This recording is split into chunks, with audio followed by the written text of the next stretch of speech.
জি বন্ধুরা, সাউথ আফ্রিকার সঙ্গে 14ই নভেম্বর যেটা সিরিজ চালু হবে, সেই সিরিজে দুটো টেস্ট ম্যাচ রাখা গেছে।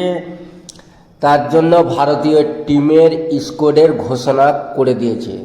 তো বন্ধুরা, ভারতীয় টেস্ট টিমের স্কোয়াড ঘোষণা করে দিয়েছে।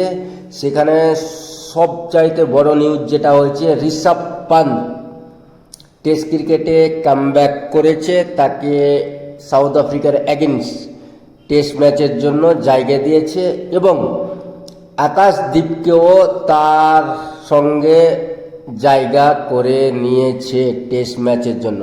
তো বন্ধুরা, ভারতীয় টিম টেস্ট ম্যাচ খুব শক্তিশালী, এটা আমরা সবাই জানি। তো বন্ধুরা, এবার আমরা দেখে নেব ভারতীয় টিমের একাদশটা কে কে কোন কোন প্লেয়ার আছে, সেটা এবার আমরা দেখে নেব। তো বন্ধুরা, এই খেলাটা অনুষ্ঠিত হবে ভারতেই, 14ই নভেম্বর চালু হবে। তো বন্ধুরা, চলো এবার আমরা দেখে নিই। তো বন্ধুরা, সর্বপ্রথম শুভমান গিল, যিনি ভারতের বর্তমানে টেস্ট টিমের ক্যাপ্টেন আছে, টেস্ট না, তিনি ওয়ানডেরও ক্যাপ্টেন। তো শুভমান গিল থাকছে, যেহেতু তিনি ক্যাপ্টেন আছে শুভমান গিল। তারপরে থাকছে ঋষভ পান্তকে এই টিমে জায়গা পেয়েছে। জয়সওয়ালকে টিমে রাখা হয়েছে।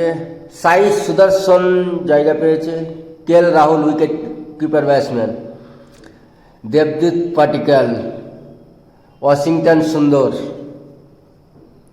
ধ্রুব জুরেল, রবীন্দ্র জাদেজা অলরাউন্ডার, নীতিশ কুমার রেড্ডি, তিনিও ভালো অলরাউন্ডার, অক্ষর পটেল, তিনিও ভালো অলরাউন্ডার, আকাশদীপ, আমি বললাম না এখনই, কুলদীপ যাদব, জসপ্রীত বুমরাহ আর মোহাম্মদ সিরাজ। তো ভাই, এটাই স্কোর।